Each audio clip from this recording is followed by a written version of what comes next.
Hey, movie lovers. You can enjoy Real Nerds Podcast in many ways. You can go to our website, realnerdspodcast.com. There you'll find articles and the podcast. You can go to our YouTube channel, and you will see the Real Nerds Pod Show. We're also on Blue Sky. Hey, did you know Facebook is still a thing for people? Yep, we're on there too. We are also on Threads. There are many ways to interact with us. All our film adventures are posted on Instagram. If you have a social media account, you can find the Real Nerds Podcast. Camera, action! Well, a real nerd knows who shot, and a real nerd can follow the plot, and a real nerd Just can... talk film! I'm sorry. Take it outside.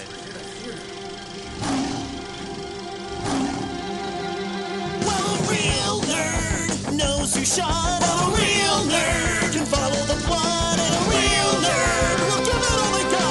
Lights, camera, action! Real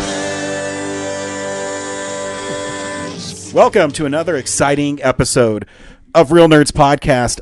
I am Ryan. I am joined, as always, by my buddy Brad. Yo, what's going on? Oh, you know, living the dream, rocking and rolling, whatever cliche you want to say is what I'm doing. That's pretty good. Yeah, how about you? I'm just thinking about Fan Expo. Yeah. Now that we've been invited back. Yeah, that's cool. So what have you been, you said they want to collaborate with us. What do they want to collaborate on? You know, I just sent in the booth form, and I didn't send an email about like, hey, what do you want to collaborate with? Obviously, our chances of getting a booth are improved if we think of a panel, but I don't know, like... Yeah, I thought of movie memories. Yeah. I don't know. Just something. Well, whatever movie-centric thing we want to talk about. It should have a tie-in to like our theme, which our theme is kind of like we have it, but it's still kind of... What did you put on the form?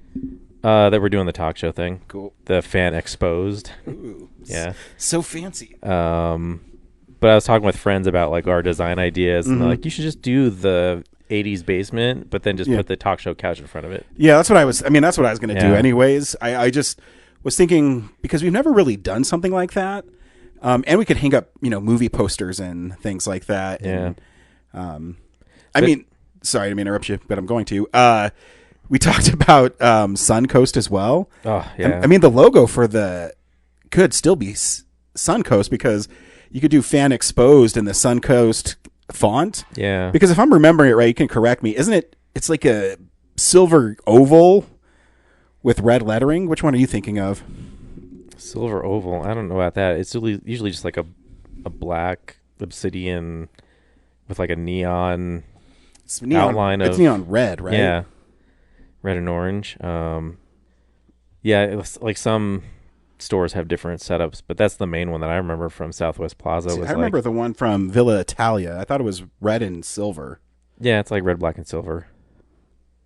And they have like the stack of CRT TVs in the window, and the whole front's like black gloss slate. Yeah, see, that's what I think of. Yeah. And people can't see this, so I don't know why I'm talking about Yeah, it. I know what you're... I know what it looks like. You don't have to show me. Interesting. But yeah, I do want to have like a neon sign though. Like Yeah. LED neon, I guess, because it's going to be real neon. But if I have the Real Nerds logo, so it'll be it's just like, it's not like a singular design. It's like kind of an amalgamation of all these different things we want to do. So that's what's kind of throwing me, is like, it's not just like, oh, it's a Blockbuster theme, or we pitched around like Toys R Us at one point, and what else? Shit. I thought we wanted to do the Super Mario Brothers thing, and I actually thought of how to do it now. Oh. It still costs, but... Well, next year. Yeah. So anyway, yeah, it's just... it's coming up fast. I know, it's crazy this year. We usually will figure it out. And, I think the talk show would be really fun if we could figure out a way to get guests there at specific times. Because then we could totally do the monologue and then call guests out. I always thought it'd be fun to do a hybrid of kind of Between Two Ferns and make it a legit talk show, obviously you'd have to prep people. You just insult our guests. You'd have to prep people and say, hey, this is just being stupid. I would love to do if we had more people, like it'd be nice to have like also the tech part of the set. So I would actually have like a video 3-camera setup of the show. Mm-hmm. So we could actually, I don't know if you saw it, but like Apple wants us to do video versions of our podcast for their feed. I'm just like, I don't want to be on camera every week for this. But like, it'd be cool to have like a tripod with my camera on it and actually like record that stuff and then put it on YouTube later. That's what actually I was thinking of is when I was talking to you about it, I was thinking of making it straight up a legitimate talk show, because in my mind, my favorite talk show is Late Night with Conan O'Brien. I mean, I like the Conan stuff, but I think to his early 90s where it was just really zany. And I always loved the logo where it was a crescent moon and it had, Late Night with Conan O'Brien. And he always had the silliest skits. The one I always remember is Guess We'll Never Have Back, or Inappropriate, where they would, I forget who the guitarist was. I don't know if it was Van Halen or somebody, but it would just be these random things. And so the one I always remember is this kid comes up with a baseball glove and he says, Dad, I hit the winning home run for my baseball game. He says, great, son, but check this out. And he flips over and it's a dude in like a thong. And then it's this guitar lick. And then he says, inappropriate. And I just miss that stuff. The masturbating bear. I saw some clip where like, I forget what the setup was, but like the dog shoots somebody. Yeah. He's like, I don't know. Scruffy, no. Yeah. Like pulls out a gun. And he and Andy used to do this one with the green screen where they would drive their desk through New York and wherever. It's just fun. When he became, he still had the absurdist humor. That's kind of his shtick. But as he got super popular, that stuff kind of went more away. But yeah, I just always remember, guess he wouldn't have back Barney Brittlebones, and when he shook his hand broke and they ran away. Or they had a guy who brought out erotic cakes and they were all blurred out. And, Conan says, can you show just something we can actually put on the air? He says, oh yeah. And he gets this really nice looking cake. He says, I call this ass cake. And Conan says, why is it called ass cake? And he eats and he starts throwing up. That's the stuff I love because it's so dumb. But there is an art to being that stupid and being that funny. So yeah, that's what I envisioned for this talk show. And that's why I said, oh man, we should set up the camera. And then that way, when I come out, I can do a monologue every day and we can film the interviews with people, and then we can put them up, on there. And I thought it'd be fun to say, hey, well, you brought a clip along, right? Okay, let's go ahead and roll that clip. And it has nothing to do with whatever they're doing. We just insert some stock footage of something like completely unrelated. The Paul Rudd Mac and Me something or exactly. Whatever. Yeah. Just a clip from some other movie. Yeah, we get a movie that's in public domain or something. Yeah. That's totally stupid. That'd be fun. Yeah, that's what I was thinking of. Yeah, no, like the video part is just so much extra work. So. Yeah, it is. And we're already terrible at doing this show and those interviews. So. Yeah. Well, if we, one year we were Sounds really like a nightmare. good because you were editing them while we were doing them. Yeah. And you were posting them. So, I mean, Yeah, back when I didn't have to answer card all day. That's great. No, you have a week while we're there and I don't know. Yeah, all the power requirements for all that. Yeah, it's a lot. Anywho, so you can see us at Denver Fan Expo. Well, we have yet to be approved. Yeah, we applied. We should be there though. Yeah, they like us. I know they do. Even the what's the lady's name who does it all? I think it's Joanna now. Oh, is it not Tashin anymore? Tashin. No. Last year she came by and she says, "Oh, it's really great to always see you guys." So I mean, we're always really respectful and we always have fun and I think the couch and once we get it and it's envisioned, I think it'll look really cool. And if we have the neon with our name behind it, and I really want hot pink shirts or something that have that metallic 80s. Like I don't know how to describe it. I'll look for it and I'll send it to you. Yeah, are you gonna wear like a host uniform suit thing? I don't want to wear a suit. Yeah, but it feels like you have to. You can just roll up in a hoodie and shorts. I don't know. I'm gonna look at what if you stay behind the desk the whole time, you can just wear whatever. Just wear a jacket and a tie with shorts. Yeah, underwear, boxers. That would be like when John Krasinski did Good News, or what did he do during the pandemic? Something like that. Yeah. Where he always wore just a tie and he always had shorts on underneath it. Yeah. Yeah, you should just wear... Actually, you could just wear whatever, but then have the tie and the blazer like there, and you just throw it on every time you do an interview. Yeah, or just put the coat on, a jacket on every time you do an interview. Just have like a loose tie hanging off. Yeah, so you look sort of formal. Yeah. See, there we go. I just want to wear that all fucking day long. That'd be awful. Yeah, it'd be awful. Yeah, anyways, so you should probably see us there. And if you do, come by and record on our show. We'd love to have you. And bring a clip. Yeah. Start thinking of clips. So every week, Brad, we see a new movie and we podcast our experience of the world. This week we saw Good Luck, Have Fun, Don't Die. Stay tuned. We'll recommend the film or not, play the trailer, and then we'll spoil the film. We'll also talk about movies we watched throughout the week. Before we start, I teased it a little bit before we started. I asked if you've seen Family Guy recently.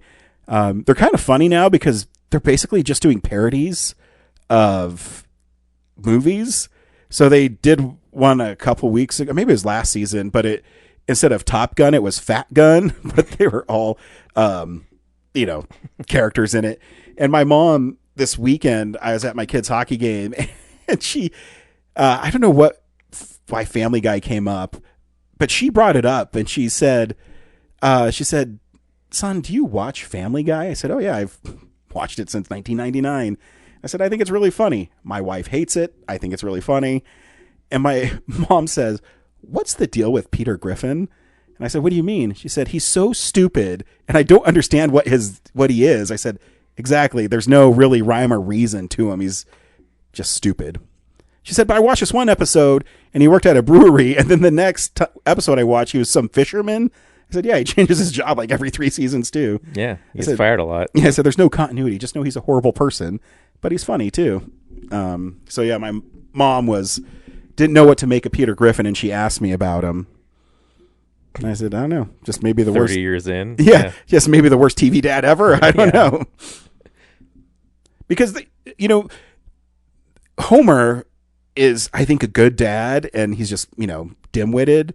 But he has good intentions. I don't know if Peter ever has good intentions. Peter, loves his family and, has good intentions until he's distracted enough and selfish enough to do something else. Yeah, that's a good way to put it. Yeah, he's a loose cannon. And I told my mom, I said, you can't look at it, for continuity at all because it doesn't matter. Everything in that show, there's no rhyme or reason behind it. Yeah. It's like looking for continuity in The Simpsons where Homer's now born in 1987.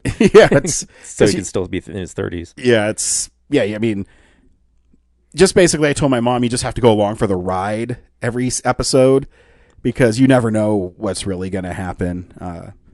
But still fun. I still enjoy watching it. I didn't even realize they were still making the show. Oh yeah.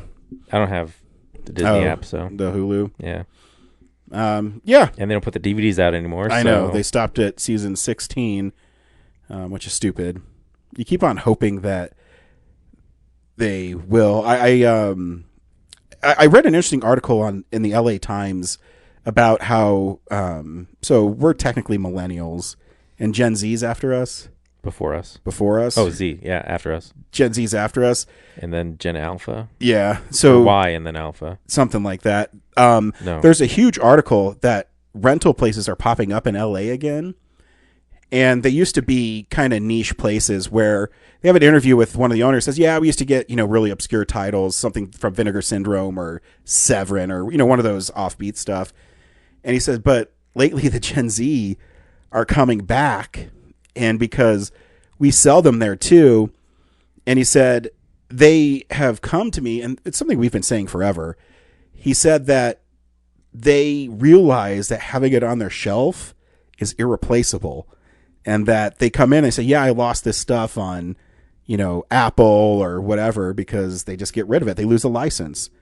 And he said people starting to understand the value, just like vinyl, of having this stuff where someone can't come and take it from you.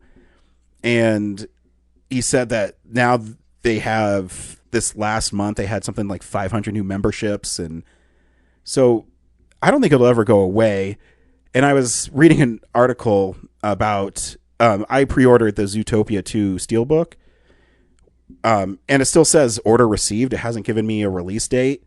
And someone wrote into the digital bits and asked for it about that, because I guess it must be kind of a problem.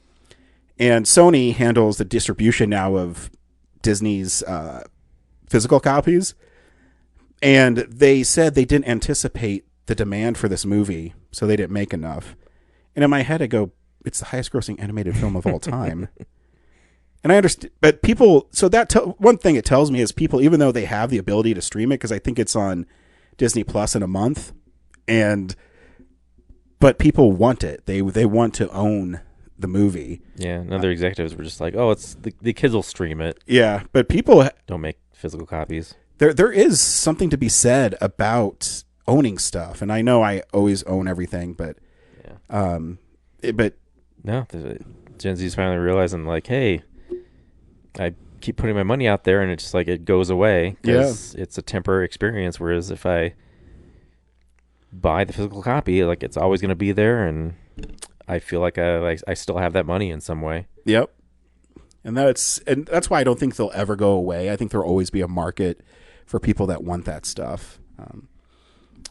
Anywho, this week, Brad, we saw Good Luck, Have Fun, Don't Die. Well, like a month ago for me, but yeah. Oh yeah, you saw it as a sneak preview. Yeah. Do you mystery movie? Yeah. Do you recommend Good Luck, Have Fun, Don't Die? The title's like really easy to Cumbersome. trip over. Yeah, I think it's great. It's a lot of fun. Yeah, that's before we get into, like, it's a spoiler movie, so yeah, I'll stop there. I agree 100%. The trailer is nothing like what it is. No. I think if you're curious about this movie, you should definitely see it. Because, you can't really talk about the movie without talking about the movie. Because the trailer, if you just thought the trailer was interesting, just know that part with Sam Rockwell is the very beginning of the movie. So, here's the trailer for Good Luck, Have Fun, Don't Die.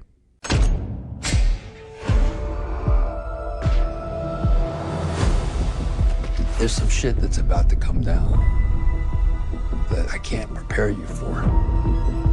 It's gonna try to give you everything you ever wanted. But in the end, it will all be a lie. Hey, any of you even listening to me? I traveled here today to tell you that things do not go well for you in the future. But tonight we got a shot. There's a perfect configuration of people in this diner that can save humanity. What happens if we fail? I really don't like to say it out loud. It's kind of a morale killer.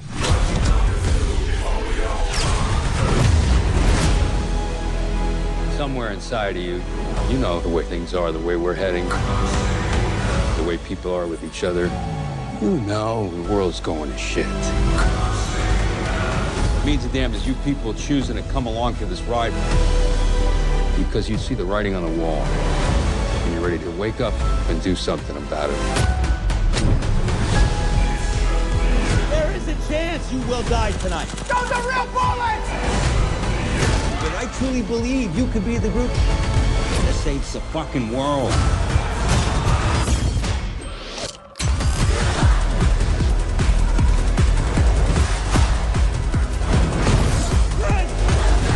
This is real. Pretty much, yeah.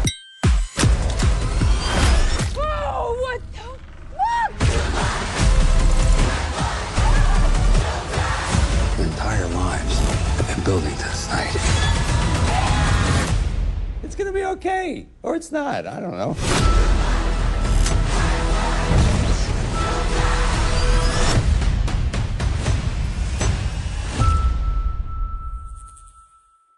You just heard the trailer. That's the premise of the movie. Sam Rockwell goes back in time. He's trying to recruit specific people to complete a specific mission to stop AI from taking over the world or making it unsafe, basically, without safeguards. Not that he wants to get rid of it, which they don't really tell you in the trailer. He has this program that will make AI safer for everybody. And it's being controlled by a 9-year-old kid a couple blocks from this diner. And what's really cool is he shows up there, and he said it's his 114th time doing this. So it's kind of like Edge of Tomorrow, where Live, Die, Repeat. Yeah, where he is experiencing this loss over and over again. And that rears its head every once in a while in this movie of the emotional toll it takes on his character, which Sam Rockwell, he's just one of those guys, whether it's Gentleman Broncos or whatever it is, I just freaking am drawn to him, and he makes everything fun. And so he's recruiting these people. So for the first 20, 30 minutes of the movie is him trying to convince these people, hey. He thinks there's some specific combination of people. Yeah. If he gets the right team assembled, that it'll complete the mission. And he even tells them, like, some of you, like, part of the combination is that, like, you're supposed to die for the mission. But, yeah, we'll see. Yeah, and there's this one guy, he keeps raising his hand. He says, "Put your hand down, dude," because I guess he's horrible. Yeah. You failed every time. Yeah. You're done. So he ends up taking a teacher and her boyfriend, this girl named Princess, the scout leader. I forget his name. Is it Mike? Yeah, I don't remember. Scout leader and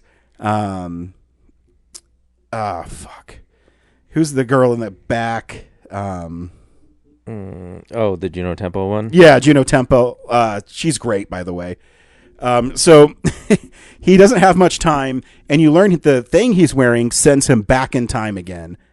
Well, that's not back in time. It sends him back to the part of the diner, which he tells everybody is a bomb.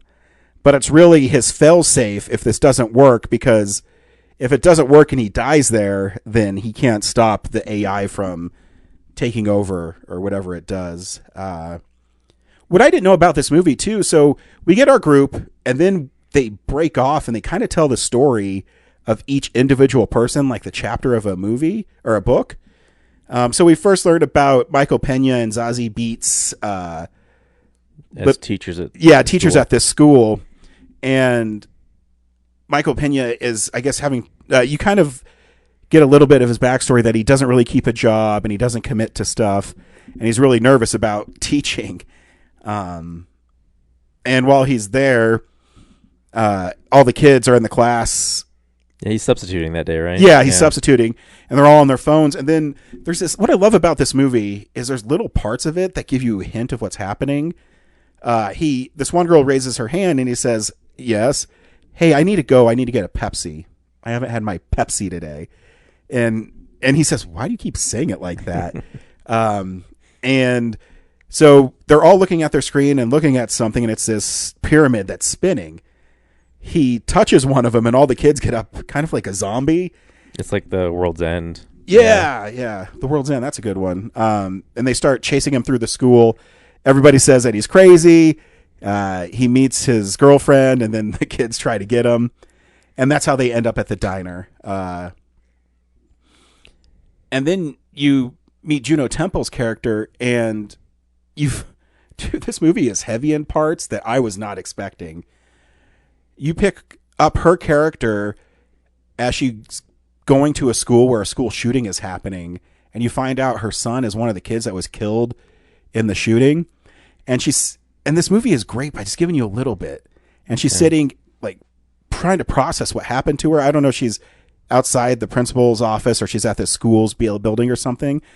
And these moms are kind of laughing and saying, "Oh, it's her first time." Yeah, like the school shootings are so normalized. Yeah, which I did not expect in this movie. And the movie is really smart in this regard, is because we totally have. And they treat it saying, "Oh, it's not a big deal." And and so she's sitting there and she doesn't understand why these ladies are so happy. And it's not a big deal that a school shooting has just happened. And she gives them this nondescript card and says, "Hey, you should go here." And she says, "Okay." And she ends up going. And when she goes there, it's an Apple store, basically. For cloning. For cloning her son, because he was killed in this shooting. And when she's talking to the guy, he says, okay, what was he like? A weirdo? And so she can create a different personality for him. And you find that they get a discount if they add ads to it.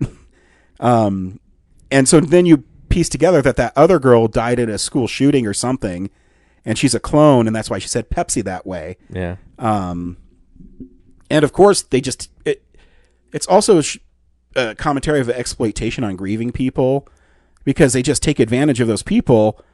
So she gets her son back, and of course, he's a little odd. And then she finds there's a support group party for all these people that have lost their kids in a school shooting. And you want to laugh. I don't know. It's a really weird feeling watching that part, because it's a scathing commentary as where we are in America, but 100% right. And, she talks to that one family, the parents.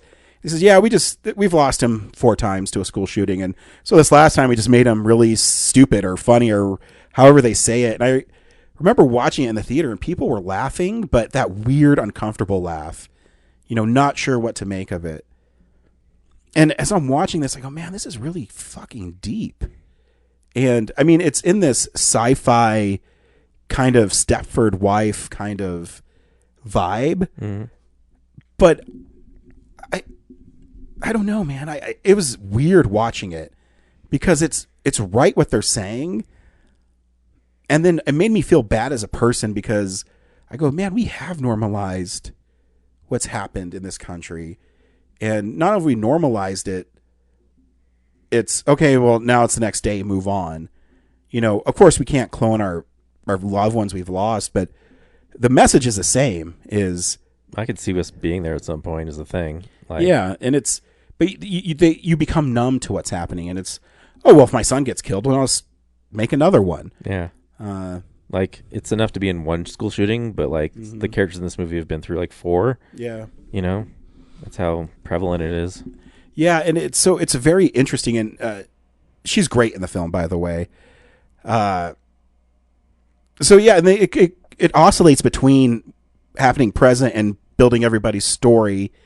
And then we learn about Princess. I guess the only, what was her real name? It wasn't Princess. It was, I forget her name. She just had a technology allergy. Yeah. So she has a technology allergy where she can't be around Wi-Fi for too long, and she thinks she meets the perfect guy. Same thing. Yeah. He seems like an analog dude. Yeah. And they fall in love, and she talks about having a baby. We're in spoilers. I picked up really quick that she was Sam Rockwell's mom. I was surprised. Yeah. Felt stupid, but no, I mean, I was like, oh, obviously I should. Yeah. When I really picked it up is she really wanted to watch the sunset, and that's what he talked about drawing all the time. But anyways, so she kind of falls in love with this guy, and they seem perfect. And then one day he gets a VR headset, and brainwashes him, and they set up the ending of this movie really well, where he says, why do I want to live in a world that sucks? I can be in this world where I can create what I want. I can be happy. I don't have to be, struggling. And yeah, it's brainwashed him, and she's heartbroken because before they're talking about having a kid together. And she thinks she met someone because she doesn't feel ostracized anymore because she has this weird allergy. And it's kind of sad because, again, he's being so corrupted by this AI program. Yeah, and even if she wanted to, join his fantasy, she can't. She can't. Physically You're right. can't. Yeah. And so she loses him. And I don't know who that actress is, but she's great. Yeah, so he ends up going to I kept on thinking of the Matrix. Yeah. And so he does that, and then we learn about Sam Rockwell's character and how he came to be, where he lived outside the city, and his mom was opposed to technology, obviously because it was Princess, and basically Skynet did his thing, and Skynet killed her. And that's what he did. He decided he wanted to save everybody for it. And they find out where the kid is. They have a plan. They get in the neighborhood. And it was really funny when he was telling them, He says, I don't know what's going to happen. It could be barbarians or, but I wasn't prepared for actually what it was. Yeah, so the AI generates, I guess, obstacles for them in their quest. At first, there's like 2 or 3 mercenaries that like chase them down. Yeah. In the streets, they have like guns and cars and stuff. And at first, you're saying, how do these guys keep finding them? And then you realize it's an AI program helping them. Yeah, or putting a bounty on them. So like these guys were like, yeah, I don't know. But then later it generates a kaiju basically, and the kaiju is a horse cat or a horse with like 1,000 cats built into it, and it has like a huge dick. This kaiju, when you think about it, yeah, that would come out of the mind of a 9-year-old. And what's funny is just the internet, because the internet's obsessed with cats. When you see the trailer, you think it's going to be some sort of unicorn or centaur. Yeah. But no, it's just a bunch of cats that pisses glitter and eats people. And they finally get to the house, and it's fun because Sam, the parents for this kid, let him in, and Sam Rockwell says, "Wait a minute, this isn't right. They're way too nice. Oh yeah, This doesn't make any sense." And so then he just starts shooting them, and the mom's so fuck this. I'm not getting paid enough for this. And they go down and meet this kid who's just eating a bunch of Cheeto Puffs, and Nope. Come here, Raya.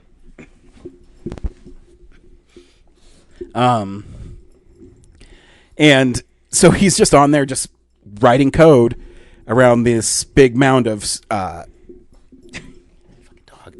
Stop. Tech junk. Stop. Wires and stuff. Yeah. And so they're trying to get his attention and they can't. I've never laughed so hard in a movie when one of them is where Sam Rockwell just cold cocks that kid and he falls down and he's out. And I could not stop laughing. Just, I don't know. The whole... Everyone in the theater was laughing at the school shootings. It's Yeah. like looking at you like, what a monster. Yeah, what a monster. But yeah. And so he has to connect this flash drive to a port in this room, and he can't figure it out. And Juno Temple says, well, my son's been telling me to put it in this, which you find out isn't what it should do. But anyways, he has this army of robotic killer doll things and robots. And yeah, they plug in the little flash drive and you think they've won. And then you go out and it's way too cool and friendly. And you realize they did not. The AI still beat them. Yeah. Which... so he has to do the mission again. Yeah, which they told you kind of with... the princess's boyfriend, where he says, this is what you get, and this is everybody wins, and that's what happened. Yeah, and, which I thought was a great ending of like, yeah, you know, you could make a franchise out of this. Like, you know, it's like, live, die, repeat. Like every movie is like, okay, we got to do this whole thing again in a different way. Yeah. I just thought it was really creative. I had a lot of fun with it. I love when movies are long because it's 2.5 hours, but it didn't feel like that. Everything was moving. Yeah. Everything had a purpose. I was kind of bummed when it was like over. I was like, I wanted more. And it was one of those films too. I wasn't sure if I was going to like it when I saw the trailer. I mean, I like Gore Verbinski a lot, and obviously Sam Rockwell's incredible. But I don't know. You know, you see it and you said, I'm not getting the vibe. And then when you sit down and watch it, you go, oh, this movie's pretty brilliant. And it has a lot to say. And a lot to unpack, obviously, through what I just talked about for like 25 minutes. But, yeah, I was pleasantly surprised on how much I liked it. Yeah. Again, like that niche sci-fi, again, like so often it's so like the same. Like a lot of, it's like emulates a lot of stuff you've seen before. But, yeah, this like takes stuff from like The Matrix, The World's End, Live, Die, Repeat. But still, it felt fresh, and it actually had like, prescient commentary to say about it. Yeah, and I thought there's a lot of heart in it, too. I actually liked all the characters. Yeah. There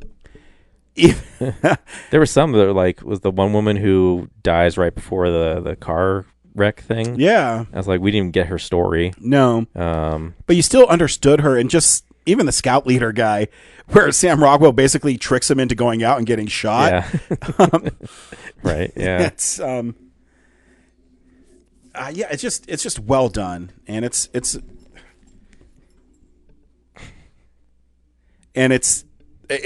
a pleasant surprise. I wanted to see it, and then when I saw it, I was surprised on how much I liked it. Nice. Because it just had a lot to say, and it was a movie you probably weren't even expecting to see, because you do the Monday movie mystery a lot. Yeah. I mean, usually the mystery is like, I don't know, a movie that's not coming out for like 2 weeks or something. Yeah, or maybe, and they're usually not super high profile ones. Yeah. the ones I've been to. So yeah, it was a cool surprise. Like, I don't. Yeah, it's always good when the mystery movie's like something you're expecting to come out in a few weeks, whereas the last. And you get some Angel Studios movie. Not yet, thankfully. Would you walk out if you got one of those? Probably. Yeah. Like if it was the Melania movie, I would have been like, actually, I probably would have stayed just to like know for sure, like, Yeah. and knowing that I didn't pay for it, I'd be fine with it. So yeah. But I don't think they would ever do that for a Monday mystery movie because it's too divisive. Yeah, so I think people should go see it. Cool. We watch films throughout the week, Brad, in a segment I call What We've Been Watching. So, yeah, this is the stuff we've been watching. Hey, what'd you watch? Where did I leave off? I know I talked about did I talk about Ghost? No. Yeah, so You talked about The Bodyguard, yeah, but not Ghost. Yeah, so that I haven't seen that in like I think I saw part of it when I was a kid. I definitely didn't see it as a kid, like on purpose. You didn't go into Blockbuster and say, Mom, oh, they have Ghost. I want to see the fuck Ghost with Patrick Swayze. Yeah. So yeah, the Mayan was showing it, February stuff.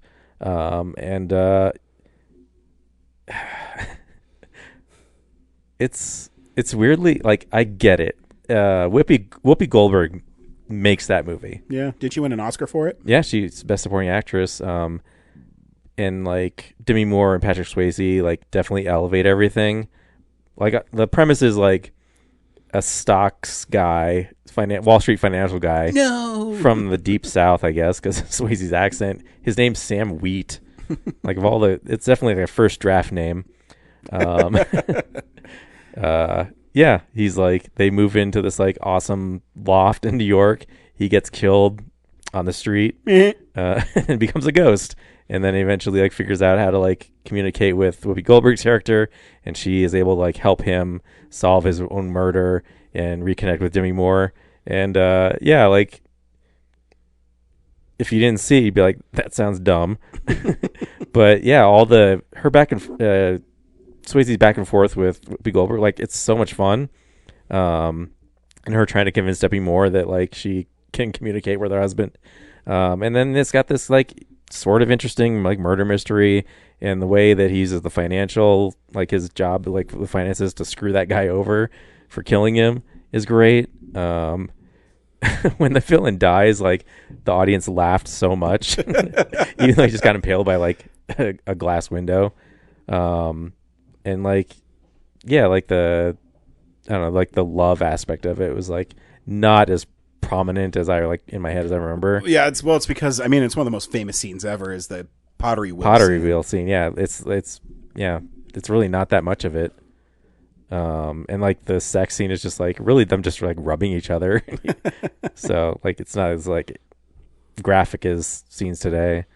So it's like it's interesting. I was going into it being like, I'm going here because I like going to the Mayan to watch movies, and like I'm curious, like this cultural zeitgeist movie, and I expected to like leave being like, that was so fucking dumb. Why did I do this? And I was like, I get it. I get the appeal. Crime 101, which if you like Heat, which I do, it's awesome. The most impressive thing was the transitions between scenes. Like they would show like Halle Berry like laying on her yoga mat, like looking at the camera, and then the they would cut to like Mark Ruffalo on the couch, like looking back at the camera. So like they're in two separate scenes, but like that's just how like it would transition. Oh, cool. To another, and like there's a bunch of different examples like that. Chris Hemsworth is like really cool, is like this kind of stoic, like really, he's basically the what's Robert De Niro's character, I guess, from Heat. But he also has like no life because that's all he knows. Like, he came out of the foster system. He got into this line of work. He wants out, and then he meets this girl, like Robert De Niro's character does in Heat. Falls in love with her, and she kind of like holds him, to, like takes him to task of like, I'm dating you, but like I don't know anything about you. Like your apartment's empty. Like Neil McCauley, it's Robert De Niro's character. And she's like, I don't know if I want to continue this because like everything about you just seems fake and like a fraud. And then the guy he's working for kind of screws him over and gives like steals his like big job and gives it to the Barry Cohagen guy, and he's the Wayne Grow character who just like has no skill, like he has no plan. He just goes in and like fucks shit up and steals. And Barry Cohagen kind of just appears in almost every movie, I feel like. Does he? Yeah, I feel he's in a lot of stuff. I mean, there's this. He was in that Lambs movie I saw. I don't know. He's in the Batman. Well, He's what's sort of. He also was in gosh darn it. I feel like this is the first time I've seen him in a while. No, he's in Saltburn. Yeah. All of them is in Saltburn. And then Mark Ruffalo is the Al Pacino character, the gruff cop who's like in the corrupt LA police force. He wants to do the right thing, and then Halle Berry is really great as she works for like this insurance company, and she's trying to, like, she's been promised a promotion, and all these men, like rich men, keep passing her over, and she finally decides like, oh, I'm going to fuck them over by helping out this heist. And then but she also like teams up with Mark Ruffalo. So like all these different lives intersect. Like it's so much like Heat, but also, I mean, it's not as great as Heat, but it's like for, it's a movie I haven't seen in theaters in a while, Yeah. And yeah, just like watching Chris Hemsworth characters like pay attention to all the details. You're like, oh, that's smart, type stuff. Yeah, and I guess the last two things we saw together in one of the worst theater experiences we've ever had. Was Friday the 13th Part 1 and 2. Yeah. I'm always a fan. In fact, I will be seeing Part 3 and 4 on this Friday the 13th, if you should join my son and I. I'll be watching the first movie in the campground that they shot the first movie at. So, sorry. That sounds way better. But yeah, I've never been in a theater in a long time. Well, actually, I don't think I've ever been in a theater like that where they're just nonstop talking, nonstop obnoxiousness. And the worst part is they kicked these kids out for a little bit, and they must have said something to them because they came back. They did kick them out? Yeah, because they left for a while and then came back in. Oh, I thought they just left because they were like fucking around. No. But they actually weren't the worst offenders. They were pretty obnoxious for the first 20 minutes of the movie. But then there was, 50-year-old dude to my left who I don't even know what he was saying, but he just kept saying stuff. Just constantly whispering to his partner. And as we were leaving, and just for people, because sometimes you hear stories, and there's this Bradley Haig's Big Board of BS, where he always says that, this is the worst theater experience ever. Fuck this. I will conclusively say that he is being honest, because when we were leaving, the manager for Regal was waiting for people leaving the theater, and they were handing out free movie tickets for the people's experience in that theater.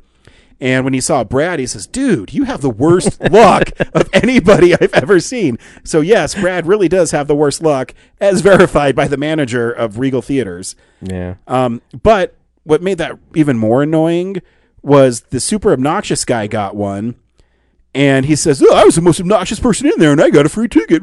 Like, he was proud of what he did. I don't get that, dude. No, was that what he said? Like, because we got our tickets, and we walked in, like, I think Kellen went to the bathroom or something. Yeah. And then when he came out, that guy, like, I don't know, he wandered near us, And then when he's walking away, I thought he said like, well, "That's pretty cool. We got a ticket." Like he didn't understand that like he was the problem. Oh, yeah, he thought it was those definitely did. kids. Yeah. Also, when we were leaving, because the part 2 was starting about an hour later. Oh yeah, and he said, "Oh, we should just do part 2." And I said, "Please don't." yeah. We were like listening in on him, and we just turned to each other and said, "Like, please don't." I'm like, I almost thought he heard us. Yeah, I hope he did. Yeah, because then I said, "What are you going to do about it?" But part 2 was fun because you don't see that in the theaters much. that and the crowd was cool. In fact, Yeah, the later showing, a lot of those people didn't. Stick the around. one guy actually I felt bad for because there was a family and the lady that was with the family had some mental health issues. So I mean, those people really don't bother me because she can't help it. But he was sitting next to him and he got up and moved to the other side of the theater, and he was the only other person in the theater with us. So he was cool. Yeah, that was horrible. You're the worst luck ever. I might not see movies with you ever again. Well, that was also like I usually avoid 7:00 showings. Yeah. You know. Well, because I mean, remember when we went to see Halloween Kills or Ends, and it was the whole theater at the Sloan's Lake It's coming back to me now. Alamo, Got it, and they Alamo. wouldn't stop talking, and we went out yeah. and they gave us movie tickets too, and they apologized profusely. And at that point, we told them, I says, "Well, I mean, I guess you could kick out the whole theater, but I mean, you're going to lose tons of money, and I get it." I wish they would just like stop the movie, raise the lights, and just have like an intercom come in and just be Yeah. like, "You're violating the sanctity of the Alamo Draft House. You need to stop, or we're just gonna like not start the movie back up." Yeah, that'd be sweet. That'd be sweet, but it won't happen. No, Especially now. I have a story for you later. okay, sweet. Yeah, but But yeah, hey. like when I go to my 10:00 or my 11:00, it's me and like one other guy. Yeah. That's way more manageable.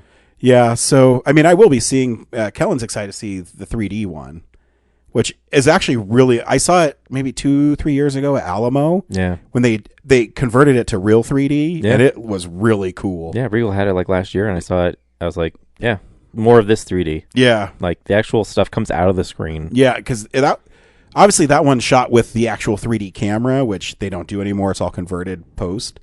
Yeah, it's pretty dope. Yeah. Yeah, cool. I only watched a couple things. I watched Cinderella. I'm sure you're the same. I buy movies all the time and I don't get to them right away. I had a list of 321. I've been slowly chipping away at that list, and one of the movies is Cinderella in 4K, the 1955 Cinderella. Let me ask you. So you have this goal of chipping away at it, so it's going to go to 0 eventually, right? Yeah. Like, so you can tell your wife like I did it, or like what's the end game? It's really, that's one of them. Like, do you have a party for yourself? Like, what's I should have. You know what? The last one I have to watch, I'll invite you over. We'll have a party, and I don't know which one because it's randomly picked. I also should specify I have a list, and then I put it in the Google random generator. And the movies, they're not in alphabetical order. I literally just would randomly pick them, and so I have shelves. But I feel like it's going to keep growing It will. as time goes on. So, it's But like, I'm usually a lot better about watching movies I get now. It was for a while. So Cinderella 4K is a good one. It came out and it was when Best Buy was closing. So I also got Aladdin 4K and a bunch of other ones in their steelbooks. Remember when their steelbooks were like $12 because they're just trying to get rid of them? those are the days. Yeah. So anyway, so I kind of started getting a lot of them at that point.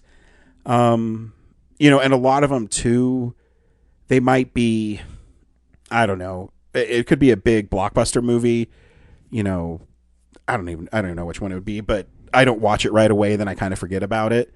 But I'm trying to be better about it. In fact, I've made it a goal to stay home and watch one of my over 2,000 movies I have.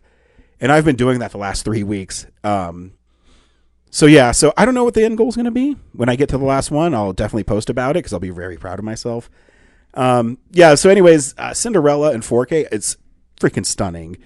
And you'd think, because it's, you know, it's a true Disney princess movie where it's this girl. I don't have to tell the story of Cinderella, do I? Anyways, as you watch the film, it is very charming. It is beautifully animated. I think of, and this is the animation fan in me, my favorite scene is a transition from Cinderella's torn dress from her stepsisters into her gown she wore to the ball. How they animated that is unbelievable. In 1950, whatever. Yeah.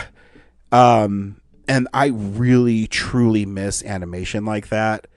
Not that the people now are still incredible artists, but there's something to be said about lines that are painted that you'll never get again. And Disney has really learned from their earlier 4Ks where they don't scrub them as much. So they keep the actual film grain in them so that it looks way more organic. I've been harping on this a while. 4K movies now look so good because they keep how they're supposed to look and they don't have that rubbery skin anymore. It's not overly digitally scrubbed. Another great one is Sound of Music that came out last year. It looks absolutely stunning. So I watched Cinderella. They have a few new bonus features on the 4K. It's really nice. They have interviews with the lady who played Cinderella. She passed away, I think, maybe 10 years ago. But she talks about how wonderful it was to be part of Cinderella. And once you're a Disney princess, you always are. It's a really fun movie, and the Blu-ray is great. And my favorite character is Gus Gus. Just fun. I also watched Wayne's World 2. My wife's not a big fan of Wayne's World 2. It's pretty silly. Did she like one? I don't think so. So neither. Yeah. I don't know. She doesn't really talk about him, so I don't know. But as I was watching Wayne's World 2, I hadn't seen it in a while, but at Barnes & Noble right now, Kino Lorber is 50% off. So they released a 4K of Wayne's World 2. It's normally $40. I go, man, I don't know if I want to spend $40 on Wayne's World 2. I love the movie, but I don't know if it's a $40 upgrade. But when it's half off, and my $20, yeah, and my mother-in-law lets me use her, she has a Premier membership, so you get an additional 10% off no matter what. So I ended up paying $18 for it. As I'm watching it, it's really funny. I totally forgot how zany it was. At the beginning, they go to Aerosmith concert and they crowd surf and they get to the end. And while they're talking to one of the security guards asking where the backstage area is, behind them, there's more people crowd surfing. And then it cuts to one of the security, it cuts to Aerosmith singing. It cuts back to them. And then the crowd surfing is a goat that they put down. And then it cuts to Aerosmith singing again. It cuts back and then it's a fridge. It's just totally stupid and totally funny. They also have a Wayne's World parody Jurassic Park parody in it. Garth finally gets his pubes. And the premise is Wayne's trying to put on a concert. He gets visited by Jim Morrison's ghost, and he's taken to Jim Morrison every night by a weird naked Indian. And Chris Farley's in it as Milton, and he's great. Christopher Walken is the bad guy. It's just stupid, but in a really fun way. When he goes to the recording studio to pitch his girlfriend about Wayne stock, because he's trying to one up Christopher Walken's character, and he says, "Hey, I have this idea for Wayne stock," and Chris Walken says, "Oh, really? Who's playing?" And Wayne looks over and just sees a CD. He says, "Pearl Jam's going to be there." And he says, "Who else?" And he's looking around. And there's a poster of other band. And then Christopher Walken says, "Who else?"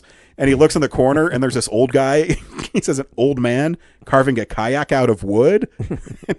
That's literally what's happening in the corner. It's so awesome. Yeah, I love shit like that because it's just my style of humor. So that was great. There's only one bonus feature on it. It's a commentary with the director, which is always interesting because you find out, I've listened to a lot of commentaries with Mike Myers movies, and he's really difficult to work with. That's what I heard. That's why Dana Carvey probably never made Wayne's World 3. Yeah. Yeah, and that's the last thing I watched this week. Cool. Next week, so Brad, I'm going to pull something on you because... A gun? Yeah. It's my love gun. Oh, yeah. You last week talked about Nirvana, the band, the show, the movie, and I really want to see it. So Nice. Next week, our film of the week Yes. is Nirvana, the band, the show, the movie. Have fun. I can't wait to see it. And so, yeah, until next time, we'll see you at the movies. A real nerd knows who shot up. A real nerd can follow the plot. And a real nerd will give it all they got. Lights, camera, action. Real nerds. Thanks for listening to Real Nerds Podcast, a Nebulous Visions production. Stream or download episodes, read articles at realnerdspodcast.com. Stream us on Apple or Google Podcasts, Stitcher, Spotify, or iHeartRadio. Follow us on Facebook, Real Nerds Podcast, Twitter and Instagram at Real Nerds. Watch us on YouTube, Real Nerds Podcast. Email us at realnerds@gmail.com. Call us at 720-6nerds5. Thank you to Sparks Mandrill, Mike at Plan 9 Studios, and Bolognium for all of our groovy theme songs. And that's how you fucking do it.